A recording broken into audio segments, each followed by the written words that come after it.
Welcome to our humble abode. I feel like we're indoctrinating people into our cult. If you had a cult, what would the rules be? This is exciting because I love the idea of people praising me, you know? Like, I think, like, genuinely. A Leo. This is a Leo. If you ever wondered. I mean, are we really surprised? Like, are we really surprised? Do you know what your rising is? Yeah, I'm Sagittarius. Sagittarius rising work. I believe it because Sagittarius risings are known to be very non-committal. Mm-hmm. Very non-committal. They're like the most non-committal sign. They get bored of things, people, situations very easily. They need to be constantly like entertained. That's why Sagittarius men are like the worst ones to date. It's they actually the ADHD of the Zodiac signs, to be honest. Yeah. But we're also incredibly lucky. What were you talking about? Oh, we were setting this up. Oh. This episode is not themed, and we just ravaged through Marni's kitchen and tried to find some ingredients for a cocktail. We've got apple juice and we've got Prosecco, and we do have some glitter that we plan to use for a New Year's Eve episode that's coming up, or may have passed. Probably passed. Apple juice is very potent. Can I put in the glitter? Of course. I got this from Amazon. What if we die? What if we get diarrhea? That would be unfortunate. It's halal, it's vegan, and it's kosher. Amazing. I want the ingredients. Iron oxide, okay. Okay, cool. Because you know glitter is usually made out of glass, so. Is it not? Yes, it's beautiful. Oh my god, the glitter. Glitter and apple juice, a child's dream. You want your kids to feel involved. You put glitter, cheers, apple juice, and apple cider. What is it? Isn't it apple cider something? This is delicious. Wow, that's so good. That's so fun. So we just made a hit, y'all. Wow, the glitter goes crazy. Show the people. That is the prettiest drink ever. Oh, I wish my nails looked better. If you squint, it looks like she's in the cup. Cute cocktail idea. Glitter, apple juice, and fucking Prosecco. Gorgeous? I'm obsessed. What? Imagine when we come up with our own cocktails book. Oh, wait, my God. that's so good. It's gonna be so genius. I love that idea. Let's start right now. We're gonna come up with a cocktails book. We need an episode that's non-alcoholic. Oh, totally. I love full mocktails. I hate it. I do not like candy forks. The Bella Hadid one. I don't like it. It tastes like dirt. It's not good. It's like a gingery, like a I love ginger, but I don't know, it's not my vibe. When someone says something tastes like dirt, your first thought isn't, I want to try it. But that's exactly the same one that I had. I was supposed to go home to my parents tonight. They live 30 minutes away. Like I'm talking to the camera like it's another person. My mom was like, no, don't come home tonight. Let the snow melt and then come home tomorrow. Okay. Oh, you thought that was logical? I mean, yeah. You want to come one weekend and do horseback riding with me? Do I need to be good? I mean, nope. Okay, great. I've never ridden a horse. It's hard. And it's going to be so fun. We'll film it. It'll be so good. You want me to pull up some Reddits? Yeah, pull up a Reddit. My favorite text to receive. He's losing his mind. I love when men lose their minds. Yeah, they don't really have one to begin with, but losing whatever they had. Do you think when you shit, the glitter would be? On the next episode. Have you watched Cruel Intentions? I love Cruel Intentions. Are you watching the movie, right? Yeah, okay. I love the movie, but are you watching the Amazon one series?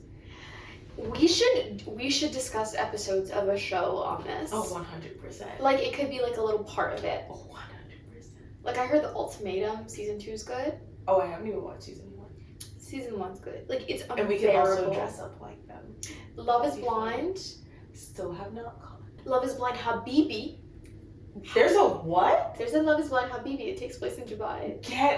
Girl, Ow. you haven't been online for all of the discourse. It's so good. Not gonna lie, the last time I believed in reality love was Flavor of Love. Like the fact that man fumbled New York.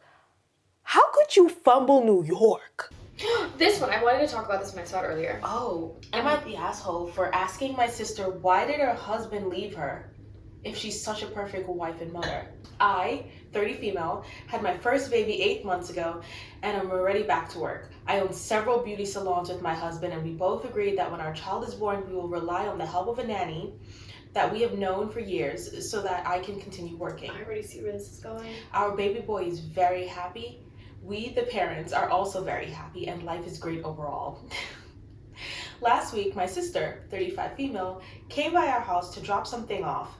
And she happened to come by just when I was returning from work. Nothing out of the ordinary happened, and I assumed everything was cool. Yesterday, we went to our parents' place to have a cup of coffee and agreed on some things for Christmas dinner. And my sister started making comments that she feels bad that my husband and son are lacking the proper care and attention. The proper care and attention, homie put it in quotes.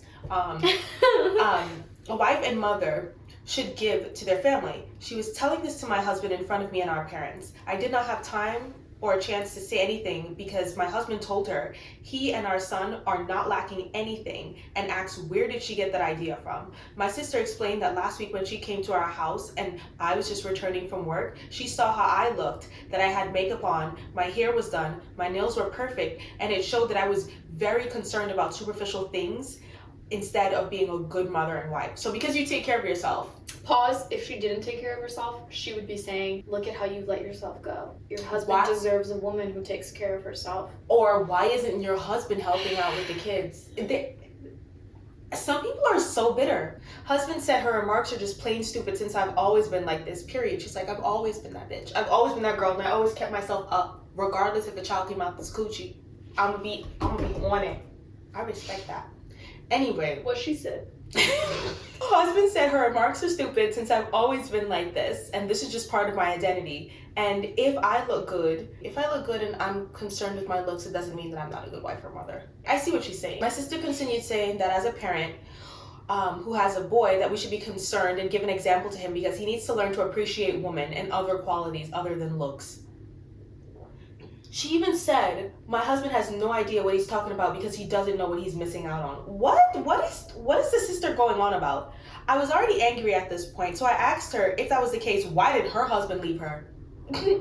She's like, she pays no attention to her looks, and based on her messed up ideas, she has all the qualities of a dedicated wife and mother, but still, her husband left her and wanted to kick her ass out the house. Ooh, period. Wanted to kick her out the house. She started crying and shouting. And dad kicked her out. Mom was trying to make us both apologize, but dad was not having it and asked her to leave, period. I love it that dad is like, get out the house because you're doing too much. Defending all the way through. Yeah. I love it. Today, my sister sent me a novel explaining all the reasons why I am the asshole. She claims it was cruel of me to mention her ex-husband leaving her when she was just worried for her brother-in-law and nephew. What she was doing was passing judgment And what she was on doing a couple was that projecting. she knows nothing about and projecting facts. She claims I'm the asshole because dad kicked her out the house yesterday and is taking my side. I have not responded to her message yet because I'm still angry. Wait, her dad kicking her out of the house is extreme. That's pretty extreme, I will say. That's like. I mean, he probably told her to leave. He was like, "You're not helping the situation. You're causing problems here. You need to." Oh, go. like she doesn't live with them. I don't think she does. Okay. I think probably like get the fuck out. Hell, if I was that sister, I would have been like, "And that's why you living with mommy and daddy." Like, not mommy and daddy. if you're so well versed on relationships and what I should be doing in mine, why your husband left you? Why you ain't got a house? Why you back with mommy and daddy? You see, like. As Kenya Moore once said, you see these flies? You see these damn flies? They finna piss me off. I'm about to throw them in my damn plant. As Kenya Moore once said, don't come for me unless I send for you. Because, baby, I'm not a vampire, but I'm going straight for the jugular. I've already come up with the thing that we should be discussing because Clarke. Yes, love her. We love Clarke. We have a parasocial relationship with Clarke. Clarke People is really for the people. Like, I'm convinced we're friends. Like, she doesn't know. Like, I'll be doesn't know me. I will literally be on her TikTok lives in my bed, like giggling. She is so funny. She's hilarious, and you like, oh, she's so fucking funny. Anyway, she just posted a video because she was on a podcast where she talked about she would never date a billionaire. Standards. Yep. Yes. but she would never date a billionaire because she doesn't want someone who can give her a life that she can't give herself, because she doesn't want to feel like she owes or like they have this control over her. And so she made a TikTok explaining it because people naturally in the comments were being crazy. I feel like typically her TikToks of her explaining stuff is usually what goes viral, because people always have assumptions. It's because she goes viral on Twitter. She always goes viral on Twitter. Like every time people will post what she posts, have some sort of a hater comment, and then people will come to her defense or people will hate. So she's anyway, so she made a video where she was talking about how like explaining herself, and in the video she talks about like this Netflix show called Dirty John, and she was talking about how in an episode in season 2 she marries this very wealthy man, and then he was obsessed with her, gives her everything, and he cheats on her, then takes everything from her, and then she ends up going crazy and killing him. Relatable reaction. Relatable. We would never. Relatable in theory, not in practice. This is gonna show up in court one day. They're gonna be like, "You're never capable of doing this." Rewind. Anyway, so while I was getting ready to come here, I put on the first episode, and apparently it's like a show, but it's like a true crimey show, and every episode I think is like basically that concept of a relationship gone wrong. Like that's why it's called Dirty John, like the man, the John. Yeah. I don't know, but I'm like midway through the first episode and it's crazy. Like it's already crazy, but it does have like a Black Mirror energy to it. I don't know, like it has like a little bit of a weird vibe. I don't know. Network companies or whatever are gonna start paying us to talk about their shows. They pay influencers to like go to the premieres to talk about this exciting show. I feel like they don't pay like people to like discuss it, but they will. They will. They will. When they pay us to come to the events and we're making the cocktails, and then people really want to come and talk with us, yeah. This is how Marni manifests. What's your favorite manifestation strategy? While you think about that, I'm not gonna lie, I'm kind of scared to eat the glittery part. Me and manifestation, it's always verbal, saying it out loud. I think it's something I've always done as a kid. Like, I've always believed that if I say something out loud, it's gonna happen. So I've always been very conscious of what I said. And if I really wanted something, I would say it out loud. And I would say it out loud over and over. Interesting. And over again. I don't think that works for everyone. Yeah, everyone has their different. Honestly, okay, the thing about manifestation is what you believe works will work. So, I know what works for me. Exactly. But the reason that never works for me is because I'm one of those people who falls guilty until like when you say something in your brain you felt like you did it. So you get the reward of actually having done it because people are reactive. Because I'm surrounded by very supportive people. So they'll be like, wow, that's amazing. And I'll be like, yeah.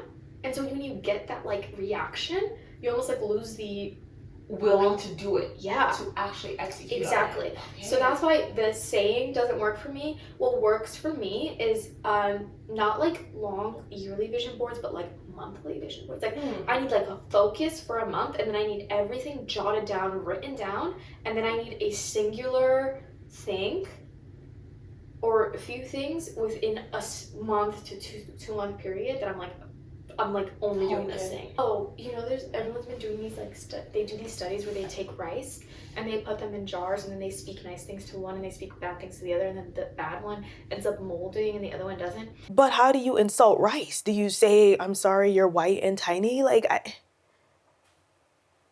I don't know. I saw this strategy online where like, and I started doing it, where in the beginning of the day, you write out it was from a podcast, I don't know what podcast, but it was like you write out your most ideal day, like what is the best case scenario for the whole day. And the best case scenario, you write it all out, and then at the end of the day, you do like a gratitude journal, like you're grateful for whatever, you just keep doing that every day. So it's like, oh, today, for the day to go the best, like on my way to work, I'm gonna find $100 on the ground. And I'm gonna go to work, I'm gonna have an amazing day, I'm gonna be so productive, I'm gonna do this, but I'm gonna have an amazing lunch, and then I'm gonna go home, and then, I don't know, my favorite TV show is gonna freaking release a new episode. Something like that. Like you just write it all out in the morning, and then you do the gratitude lists at night of grateful with what you are. I love that too.